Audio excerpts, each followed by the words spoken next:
Përshëndetje të nderuar miq, pritjes po i vjen fundi dhe nesër brëma Shqipëria do të luajë ndeshjen e play-offit përballë Polonisë në një nga dy ndeshjet, pra në rrugtimin drejt botrorit me shpresë që do të shkojmë në Amerikë në qershor, pra në korrik kur do të zhvillohet kampionati botror. Një ndeshje mjaft e rëndësishme me Poloninë, fati së cilës ende nuk dihet, megjithatë ne do flasim për përgatitjet, skenarët, formacionin dhe gjitha këto do t'i analizojmë me legjendën e flamurtarit, kapiteni Krishnik Çipi. Zoti Çipi, përshëndetje dhe faleminderit shumë. Përshëndetje, faleminderit juve për ftesën. Zoti Çipi, duket sikur Silvinho ka marrë masat, ndoshta edhe nëse skenari nuk është pozitiv, qof larg, por ka thëritur Mehmetin, pra kritika duket sikur i ka dëgjuar, ka rikthyer Muçin, kemi edhe një risi siç është Bujar Plana. Në këtë ndeshje mendoni që duhet të bazohet më shumë tek eksperienca, tek përvoja e lojtarëve që kanë luajtur të ndeshjet e kaluara dhe këtë edicion, apo tek ata që po kalojnë formën më të mirë, se Muçi po spikat, një formë të shkëlqyer. Gjithashtu dhe Mehmeti.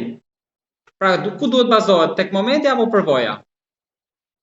Ky është një moment i veçantë që domethënë në futbollin shqiptar nuk ka ndodhur ndonjëherë. Kemi për herë të parë dhe sigurisht dilemat janë të mëdha. Si rregull, kur mëson futbollin, thuhet që në ndeshje të tilla është mirë që të jenë lojtarët që kanë eksperiencën më të madhe, kanë përvojat dhe i përjetojnë më lehtë situatat e vështira që krijohen. Mirë po, dhe fakti që futbollistë të ndryshëm janë në një kondicion shumë të mirë sportiv, si në rastin e emrave që ju përmendët, Muçi dhe Mehmeti të tjerë me radhë, është e domosdoshme të ketë një kombinim midis vlerave të skuadrës dhe atyre që sot janë duke ecur, duke u ngritur me shpejtësi të madhe, siç është rasti të dy çunave. Unë them që Silvinho, që deri tani ka vepruar shumë mirë, do ta kapërcej edhe këtë me sukses. Mendoj se do të ketë një kombinim të lojtarëve me përvojë që kemi ne në skuadër, që nga Hysaj, Gjimshiti, Ismaili, Mita, se tani dhe Mita quhet, është vërtet i ri në moshë, po ka mbi shpinë ndeshje shumë të rëndësishme dhe ka qenë shumë i suksesshëm. Sheu, qoftë edhe Sheu, është bërë, ndoshta mund të themi që ishte i ri para një viti, apo një vit e gjysmë, po sot Sheu është një lojtar i domosdoshëm në fushën tonë.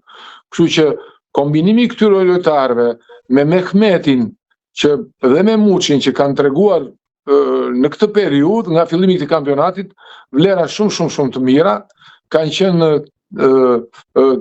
tepër të rëndësishëm në skuadrat e tyre, unë them që është një plus shumë i madh për ne dhe besoj që Silvinho do të di ti vendosi, të bëjë një vendosje të dur në të skuadrës sonë. Ndryshe nga ndeshjet e kaluara ku mbrojtja me sfusha në shumicën e ndeshjeve eliminatore kanë qenë top, ne kemi pas alternativa të rrallë, edhe po sërish nga ndeshjet e kaluara problemi ka qenë gjithmonë dilema tek broja, kurse me dëmtime të shumta. Në këtë rrallë tani problemi kryesor është faza e sulmit, se broja s'është në 100% e vet, edhe mana i dëmtuar me Dakun. Tani vishet do ketë një riformulim total të sulmit. Kush duhet të jetë në mendimin tuaj në maj edhe nga krahët? Po, ashtu siç e nisëm bisedën, duke qenë që mbrojtjen e kemi më të konsoliduar apo kemi një numër më të madh futbollistash që për fat të mirë janë edhe titullar në skuadrat e tyre, qoftë Gjimshiti, qoftë Ismaili, vetëm më pak, vërtet është një ekip shumë të mirë. Hysaj po ka më pak minuta. Tu ka tek përvoja pastaj, tek eksperienca. Bra, kemi të përvoja. Ndërsa sulmin e kemi të tillë. Broja ishte një moment që u duk se e ka përdzeu, filluai të luajë Burnley, të aktivizoi. Mirë po kaloi atë defektin dhe na është rikthyer prapë në gjendjen e parë. Kështu që nuk e di nëse Silvinho do ketë kurajon që ta fusi drejt për drejt brojën, sepse Muçi ka treguar që është një lojtar shumë i rëndësishëm dhe shumë efikas në shurlëm. Dhe nëse ne e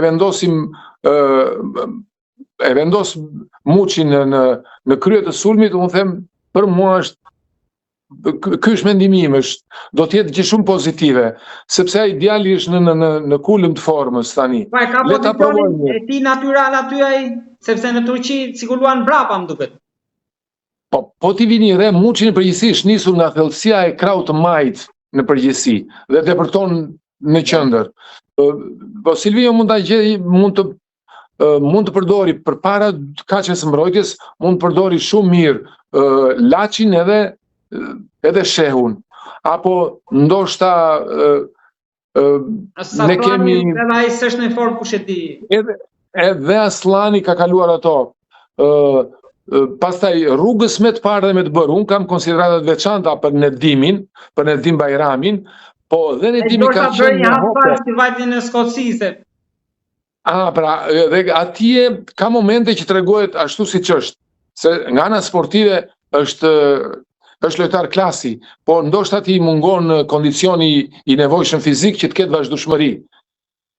Ai ka shumë lëkundje në paraqitje në formën e tij, por si lojtar, si individ ka vlerat veçanta, do të thosha. Dhe ndoshta mbetet i detyruar që të aktivizoj Muçin në atë rol, pasi mungesa e Manajt, po duket që është shumë e rëndësishme për ne. Është gati pasvendësueshme në rastin që s'është Broja.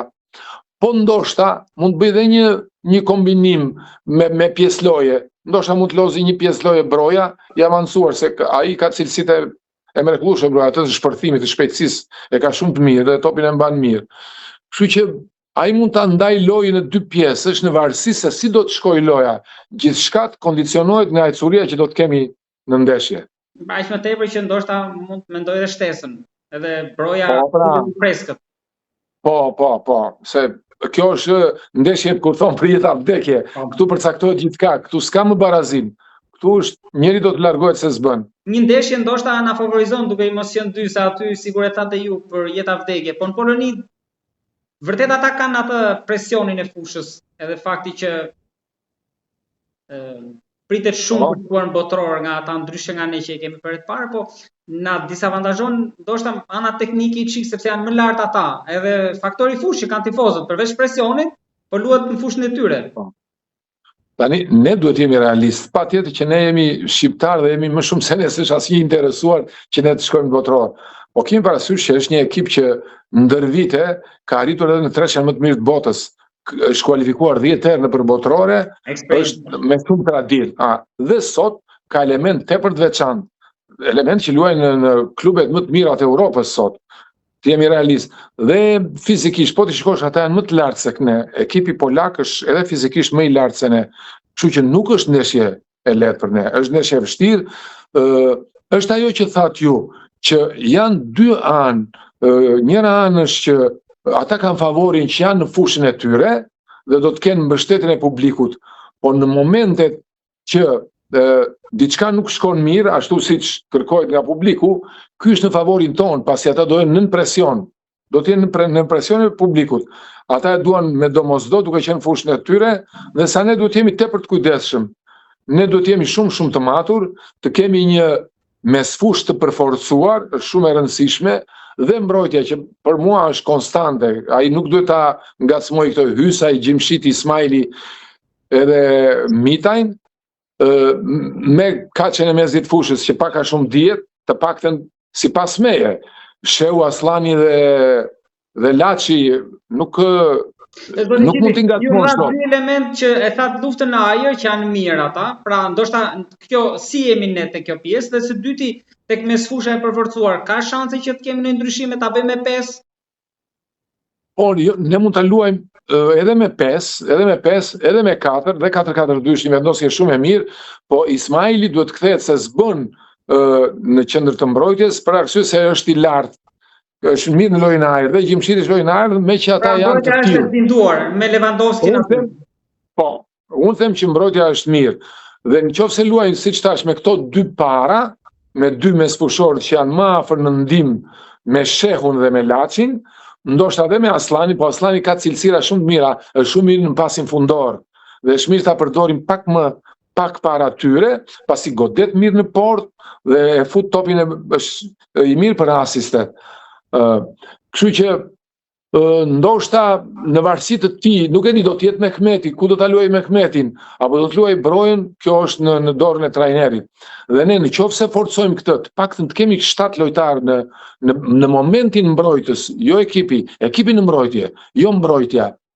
që të kemi 7 lojtarë të angazhuar, pa dyshim dhe sulmuesat do t'i gacmojnë se s'mund ta lënë lojtarin e tyre që të futet, të themi, pa i krijuar asnjë vështirësi. Unë them do të jemi të favorizuar që të luajmë me kontrapjet. Muçi është i mirë për të kapur, e kap territorin, e kap kollaj, dhe ndoshta është patjetër dhe Broja e ka këtë cilësi, po nuk e dim Broj në çfarë forme është, në çfarë situate është. Muçi ka shumë cilësi dhe duket sikur është momenti i tij jo vetëm për këto, por edhe për faktin që e njeh kampionatin polak, po bashkë me të edhe plana, por ai nuk ka shumë, e ka për të parën kombëtare dhe vështirë ndoshta që do t'i besohet formacionin.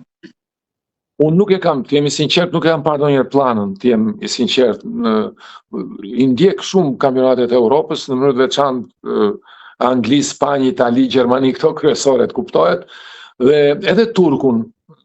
Është fuqizuar Po, pra, kanë vajt futbollistat tanë edhe për këtë arsye. Nësa këtë fatkeqësisht të djalë nuk e kam parë ndonjëherë. Sinqerisht nuk di çfarë të them. Po flas për këto që Muçi është një futbollist që ka ardhur nga Polonia dhe e njeh shumë mirë atë futboll.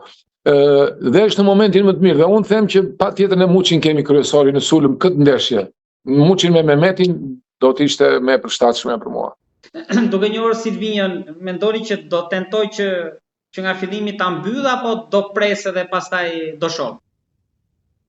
Jo, Silvinjo për mua është i kujdesshëm. Është shumë i kujdesshëm. Të paktën ndeshjet i ka ndërtuar kështu deri tani. Ka pritur, ka qenë se Silvinjo ka një tjetër në dispozicion që është kthyer në formë shumë të mirë. Ka dhe Ramadanin, ki parasysh po shkon shumë mirë te Lecce Ramadan. Kështu që Silvinjo e ka këtë të mirë që ka durim, i ka lojtarët e përshtatshëm për ta bërë këtë mënyrë që ai ka në idetë e tija dhe të pres momentin e duhur. Po ke parasysh kur kishim sulmuesin që luante në Kore, më fal. Hasanin e përdorën në mënyrën më të mirë të shkëlqyer. Një moment ka humbur shumë dhe godiste.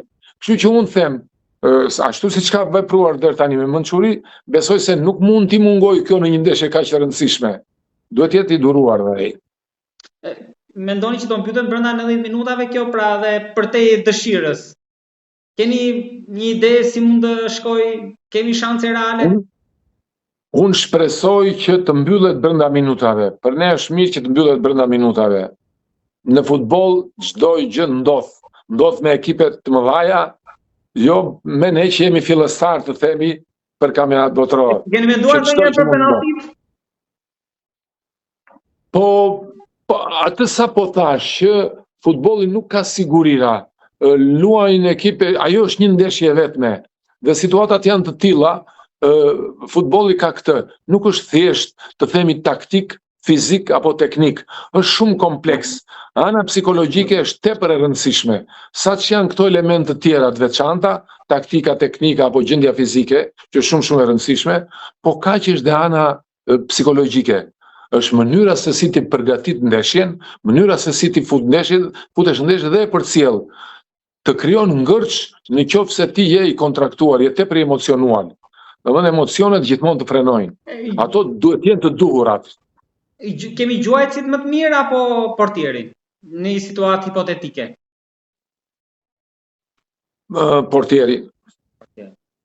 Portierin. Them se Strakosha është portier shumë i mirë. Është portieri. Po ne kemi dhe gjuajtësa të mirë, po shpresojmë shumë të Strakosha. Amin, do i pyesë për Kosovën sepse gjysma jone ka ndeshje mjaft të rëndësishme me Slovakinë. Ndoshta është në momentin më të mirë Kosova se sa ne. Ndoshta e meriton dhe më shumë, sepse ka bërë një eliminatore të shkëlqyera. E nisi keq, po e vazhdoi në mënyrë shumë të mirë. Unë jam shumë dakord me ju që përfaqësuesja e Kosovës është shumë kualitative. Të jemi të sinqert. Janë futbollista që luajnë në ekipe shumë prestigjioze. Ka golashmotin e dytë më të mirë të La Ligës. Po, pra, kemi, do të thënë, ne vetë jemi dëshmitar që se si ka kaluar ndeshjet. Ishte e fundit fare me Suedin që kërkush se mendonte që ato shkojnë fitojnë 2-0 në Suedi. Do të thënë, është të themi aty dhe po ta vësh re dhe lojtarët tonë, të ekipit tonë përfaqësues, kemi më të mirë këto që na vinë nga trevat shqiptare, se sa ato që kemi brenda territoreve të kufirit shqiptar, me thënë drejtë. Kështu që duhet jemi të ngjajshëm që Kosova ka pas një fat të mirë, ka trashëguar element të futbollit jugoslav, ka qenë shumë cilësor në ato vite para 90-s. Plus që pjesa më e madhe e lojtarëve të Kosovës janë fëmijë migrantësh që janë lindur e rritur nëpër Europë. Dhe po t'i vëshre janë shumë kualitativ. Ti shikoj gjithandej nga Granit Xhaka, e tjerë me radhë nuk pavarësisht nuk veshin fanellën e Kosovës apo të Shqipërisë, po janë lojtarë që janë të nivelit shumë të lartë. Unë e uroj me zëmër dhe shpresoj shumë të Kosova, shpresoj shumë të ekipi kosovar. Edhe trajneri shumë i mirë. Nuk e parë që po ju fusni një bisedë, ndoshta duke përfshirë dhe politikën, por qoftë edhe politikisht në rrethana globale. Kujdo për këtë do ishte më mirë të ishte Kosova apo Shqipëria në botëror, nëse do ishte një moment zgjedhje. Se sigurisht që të dyja duam që të jenë atje. Po kujt do i leverdiste më shumë? Është ajo që thatë ju, në mënyrë që ta bëjmë Kosovën sa më të njohur në botë, patjetër kualifikimi i Kosovës do që shumë e shqiptarëve të Kosovës do që shumë e leverdishme në këtë drejtim, patjetër, sepse e kanë të nevojshme. Po ne zëmra jonë është të bëjmë një kombëtare të gjithë bashkë. Po kjo është ëndra e paralizuar e gjithëve. Kjo është, prandaj që edhe kombëtare, është kombi, ne mund të jemi sot dy shtete, po jemi një komb dhe ne e quajmë kombëtare. Kështu që sikur ne të kishim do ishte ideale kjo. Po me ndihmën e të Madhit Zot dhe me kuptohet me lojën tonë në radhë të parë, mase e arrim qëllimit më në fund. Amin, zotë Gjimi, do ishte mirë ta mbyllja me këtë, por më lejoni t'ju bëj edhe një pyetje të fundit, sepse ju thatë pak më lart që edhe kombëtarja, pra në këtë rast e Shqipërisë përfaqësuesja jonë, që bazën e ka nga jashtë, nga trevat, jo nga futbolli këtu. Për çfarë po ndodh, kjo është një temë tjetër e gjatë për të folur, për çfarë po ndodh realisht me futbollin ton tani, nisur dhe me flamurtarin. Pra nga aty. Atëherë unë them kështu, vlerat reale të një federate ose t'i ndajmë, të bëjmë ligën veç dhe federatën veç. Po në këtë rast që është federata që e drejton kampionatet e futbollit në territorin e Shqipërisë, duken kur stadiumet janë plot. Kur produkti, nëse stadiumet do të jenë plot, do të thotë që njerëzit kanë kënaqësi për atë të shikojnë. Që do të thotë atje në fush ka vlera. Sot ne në ekip kombëtar nuk kemi lojtar produkt të kampionatit ton. Sot stadiumet tona janë bosh. Kjo është një domethënie jo e vogël. Ne mund ta bëjmë ekipin kombëtar, po ne e bëjmë me shqiptar, siç e thash, që kanë lindur në Gjermani, sigurisht ata shqiptar janë. Ata shqiptar janë patjetër, po vlerat reale i kanë fituar nëpër vendet ku janë rritur, ku kanë jetuar. Ndërsa ne këtu jemi shumë keq. Jemi shumë keq sepse ne nuk të paktën duhet kishim minimalisht 4-5 futbollistë që luanin në kampionatin tonë, siç kanë kudo shtetet e tjera. Vlera reale, thash, e federatës duket aty, kur stadiumet mbushen plot, kur ne të kemi futbollistë e ekipit kombëtar, të jenë produkt të këtij kampionati. Po kjo është histori e gjatë, sepse duhet të mëshohet fort tek akademitë, të ketë fusha të mjaftueshme, e kështu me radhë. Atë që ndodh edhe për Vlorën, që fakti është që duhet filluar që nga ajo, unë kam biseduar edhe një herë tjetër, që duhen rritur fushat, fëmijë ka pa fund tek ne, fatmirësisht ka akoma, edhe pse ka emigracion, ka fëmijë pa fund, ato janë si çdo fëmijë i vogël, të gjithë dëshirojnë të luajnë tonë. Edhe pasioni është i madh, vetëm hapësirat janë të vogla. Kështu që ne mundet të përfitojmë shumë nga kjo. Ato që janë bërë para viteve 90, që kishte rrugë, kishte fusha shumë, kishte shkolla sportive, dhe është e domosdoshme që federata të mbulojë këtë pjesë, le ta ndaj ligën nga kampionati jon dhe federata t'i ndaj gjërat. Liga të merret me kampionatet dhe federata të merret me ekipin përfaqësues. Te ekipi përfaqësues, federata është nota 10. E ka ndërtuar shumë mirë ekipin përfaqësues. Por nuk është përfaqësuesja që përfaqëson nivelin e futbollit. Realisht nuk përfaqëson futbollin që zhvillohet në Shqipëri sot, në territorin e Shqipërisë. Kjo është një temë gjatë që sikur e thash Duhet shumë kohë për të folur, zoti Çipi, unë të falenderoj shumë për bisedën, për mendimet dhe opinionet, edhe për dëshirën e madhe për kombëtaren e Shqipërisë dhe përfaqësuesen e Kosovës, se kalojnë të lutemi që të arrijmë atë qëllim. Është ëndra jonë më e madhe. Është ajo e paralizuara se europianët i kapën dy. Të falenderoj shumë. Të jam mirënjohës shumë zoti Çipi. Faleminderit juve. Edhe në emër të publikut. Faleminderit.